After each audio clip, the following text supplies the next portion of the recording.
Welcome to today's class.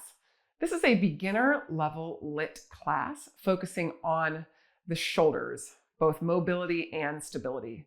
And so the shoulder is a very complex joint. It's our most mobile joint in the body, which requires it to be quite stable in order to stay healthy. So we're going to put together a lot of the things we learned in our mobility and stability short courses, short classes, and bring them together here in a little flow, very similar to what we do in more advanced LYT method classes. So we will begin with what we call the reset. The reset is a way to warm up the body. We'll do a little bit of abdominal work, a little bit of core work to develop our inner heat as a way to just get the body ready for the flow. I've got two blocks which we will be using in class. We'll begin with just one block as we come onto our back into a supine position. So lying flat, bring your feet flat on the floor. So my knees are bent up. Now I'm going to grab a block between my palms. And so I'm taking this block. You can join me here. If you don't have a block, you can use a paper towel roll. You can sometimes use a book and grab a nice hardcover book. We'll press the hands together and lift the arms up overhead. Here's that shoulder flexion. And I want you to watch that you don't pop your ribs up. So I have to use my abdominals. And I maybe just bring the arms to here. They don't need to go all the way up and over. Just within your range that you're able to not pop in your back. And then bring the arms straight back down towards the thighs. Lifting the arms up. I've got my skull firmly supported on the ground. So if you need to put a block or a blanket underneath there or a pillow, I want you to feel comfortable. If you're not able to get on the floor, you could do this portion on a nice firm bed. Eventually, I would like to see if you get down on the floor, but that can be really challenging. It is one of those things that the less we do it, the harder it becomes, especially with age as things just become less mobile. So you can stick with this simple movement pattern here, or we're going to begin to add some lower extremity movement. So our arms will come up overhead. I'm still kind of pressing the block together with my palms. And then as my arms come back down, let's lift the right knee up over the hip and we'll tap the knee and the block. And then as we bring the arms up, we'll lower that right foot. And so I really have to hold in to center. As we bring the arms back down, we'll bring the left knee up and tap the knee to the block right over the hip.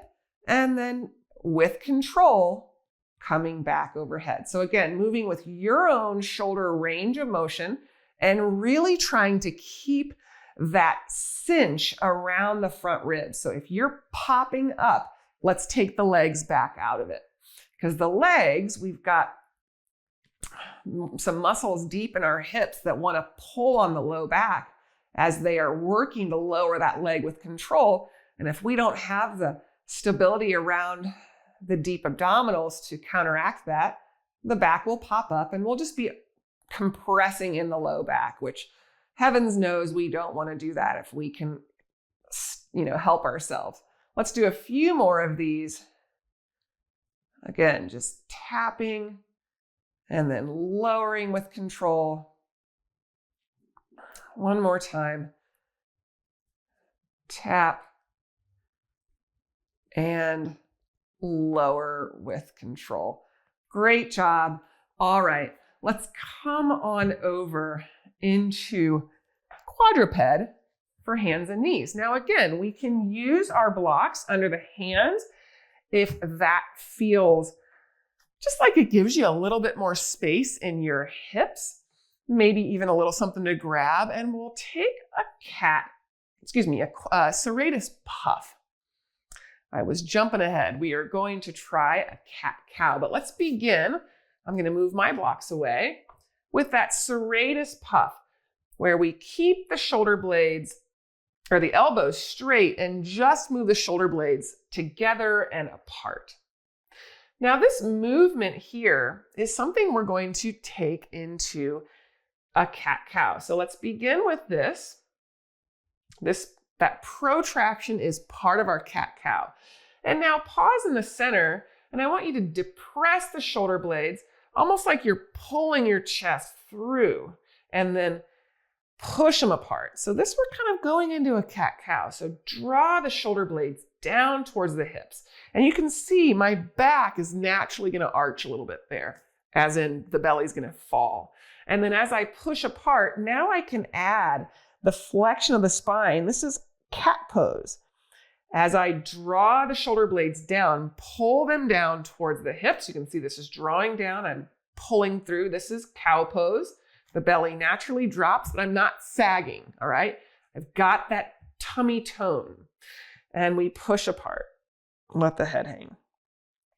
So let's just move into this LYT method version of a cat-cow. And I call it the LYT method version just because it's not like a traditional yoga where they may throw the head into it or really go into some aggressive ranges of motion. We're really driving this from the shoulder blades. And the spine goes along for the ride.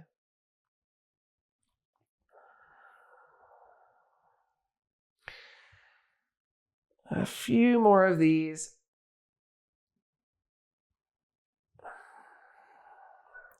And now sit your hips back to your heels. You can run your arms alongside your legs. And if you're able to come and lay your chest on your thighs, great.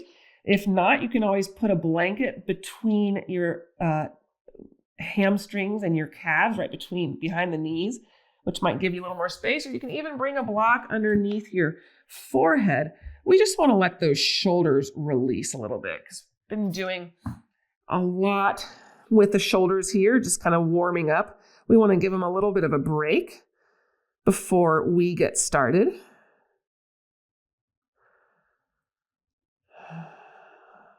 All right, and we'll lift that chest up.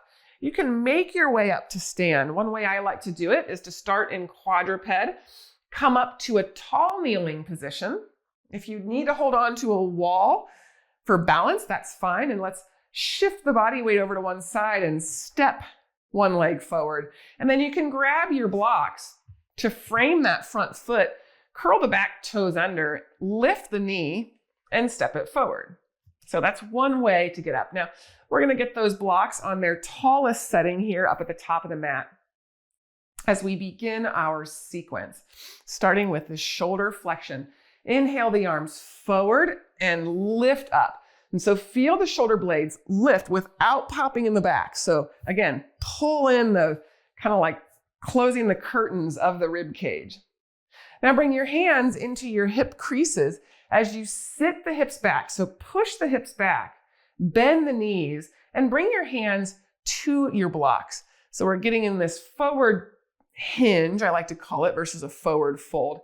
Step your right foot back, and we'll spin this right heel down just to give us a little bit of stability as we rise up into this kind of a warrior one position. Now you can always have the back heel lifted. That takes a little bit more balance, or you can keep that heel down and reach the arms up overhead. This is a high crescent lunge, or a warrior one is really going to be your choice.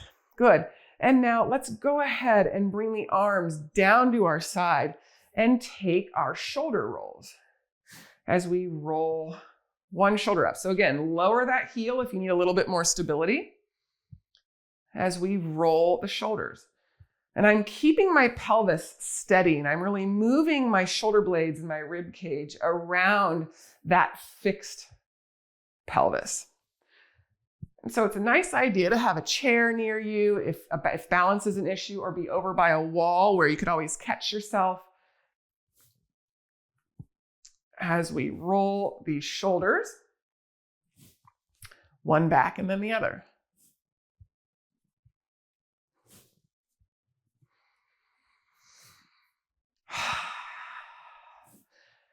Now pause and lean forward. This is called a tilted warrior or a tilted crescent. I'm going to come on the ball of my back foot And so I've tilted my chest in line with the back leg. Let's bring the right arm forward and the left arm back, and then swing. So this will challenge our balance. I've got a little bit of that tension on the core as I swing the arms. So again, feel free to have that back heel down. That's a little bit more stable as we move into that shoulder flexion and extension.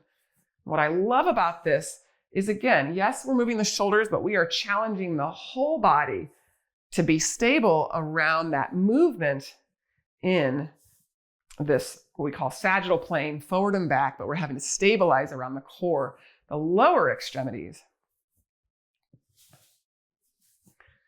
Couple more. Good. Now we'll take a quarter turn to the right, what we call facing east on the mat. Our LYT mats have a nice compass here, so I'm facing east into this goddess position. So remember, goddess, you can start with your feet forward and then turn the feet out at just a comfortable, natural movement of the hips. Let's reach the arms up into this high V and bend the knees as we draw the elbows down. And then we'll straighten the knees and reach up, bend the knees and pull down. And I want to make sure that my knees are not falling inwards. So I've got my weight distributed through the entire sole of the foot as I just bend and straighten those knees a little bit with this lat pull. So we're using that big wing-like muscle, elevating and depressing the scapula with this kind of horizontal ab and adduction of the shoulders. So a lot of good shoulder mobility work. And you just want to watch that you're not letting the belly drop or like the guts spill. So you want to, again, pull into the front as we lift and lower.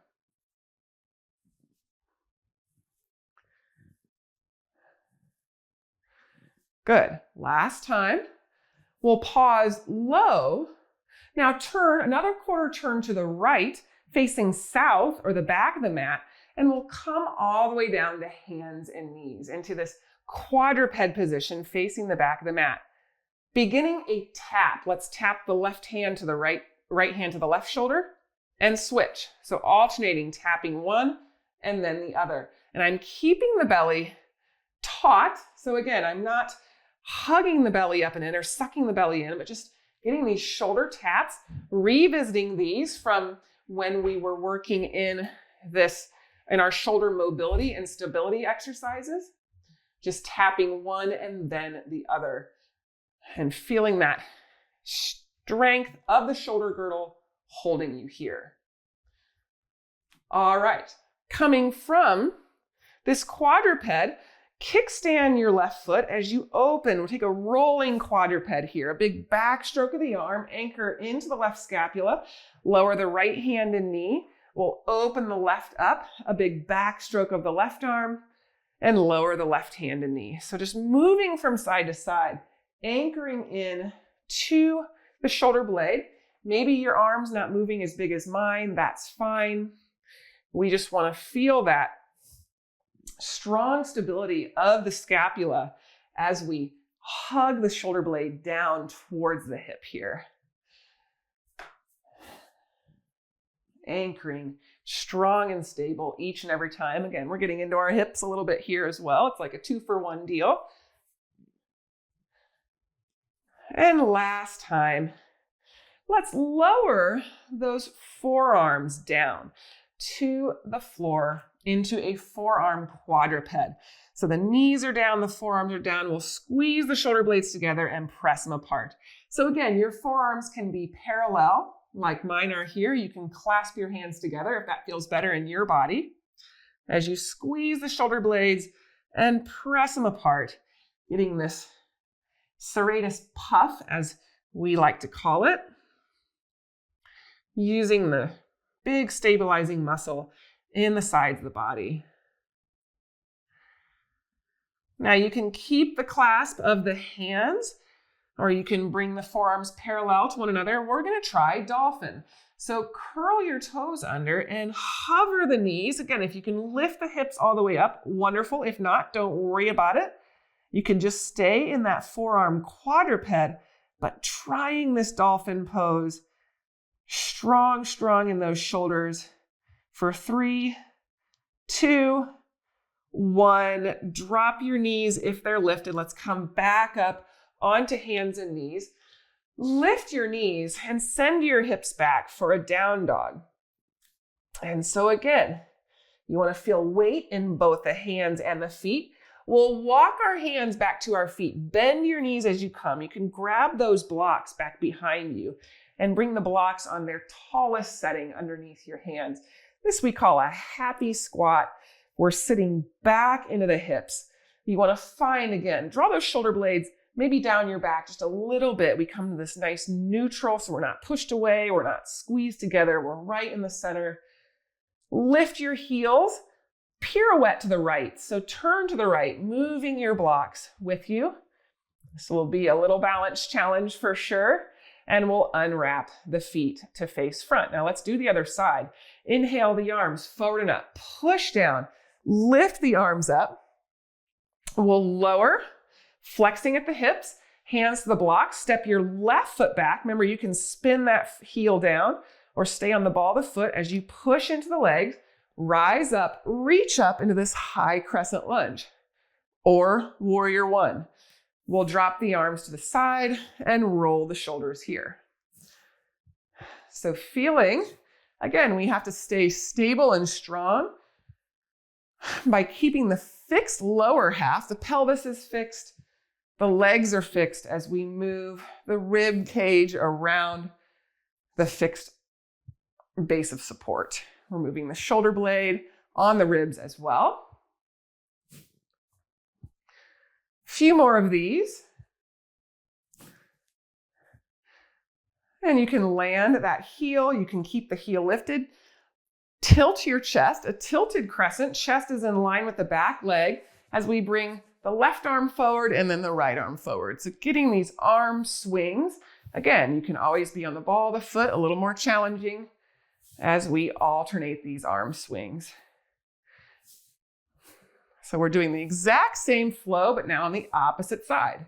So this should feel familiar to you by now. You can swing at a slower pace if you need a little bit more stability. You could even be holding on with one arm to the wall and just swinging the other. So meet your body where it's at. That's the nice thing about any type of regular practice is it's a litmus test. You can see, how am I doing today versus yesterday? And finally, we'll take that quarter turn to the left now, facing west on the mat, turning those toes out into goddess, reach the arms up, and we'll pulse up and down. Knees tracking right over the feet with this lat pull. Just a small motion.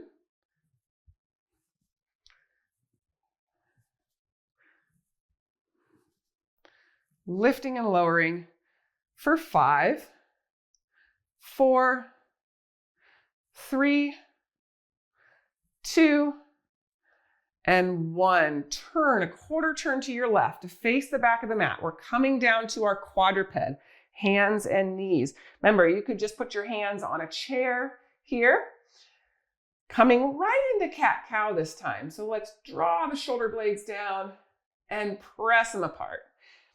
So we're changing it up. We did the shoulder taps before. Now we're going to do a cat-cow instead, revisiting what we did at the very beginning, drawing the scapula down, pulling the chest forward, and pressing apart. Drawing the shoulder blades down the back and pressing them apart. One more time like this. Good, and we'll come into center. Let's open up, kickstand this left foot, and we'll backstroke the right arm with this rolling quadruped. Right hand and knee comes down. Anchor into the right scapula as you lift. So again, just alternating sides through this. We call this a stargazer type pose that we're opening up the hip, anchoring into the scapula, and just letting that feel really good. Maybe it's easier the second time through because your body kind of knows what to do. It's warmed up. It's already done it before. There's a learning process that occurs. And then lowering our forearms down into that forearm quadruped. Take those puffs, squeeze together, press apart.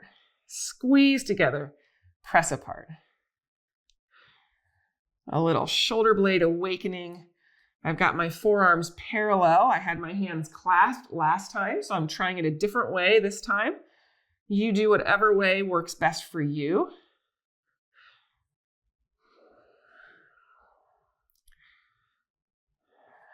And then finally, let's give this dolphin a try again. As you press the shoulder blades apart, curl the toes under if they're not, hover the knees, maybe the hips hike up like there's a hoist, pulling your tailbone up. And then we'll lower. Let's try that again. Hover the knees, lift, hoist those hips up. This dolphin pose. And we'll hold this for 3, 2, 1. Drop your knees. Press back up onto your hands. Slide the hands under the shoulders. Lift the knees. Lift the hips. Downward facing dog. Again, feel that nice equal distribution of weight. My knees are soft. I've got that shoulder flexion, and I'll walk my hands back, bending the knees, lowering the heels, grabbing the blocks underneath the shoulders.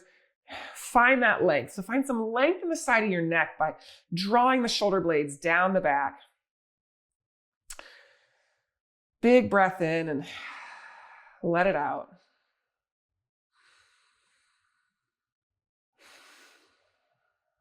Let's lift our heels and we'll move the blocks, pirouette, walk the blocks around. Again, if you've got to just walk and not pirouette to this cross ankle, that's totally fine. And then we'll unwrap the feet. Come on up to stand. Give yourself a pat on the back for a job well done. You did it.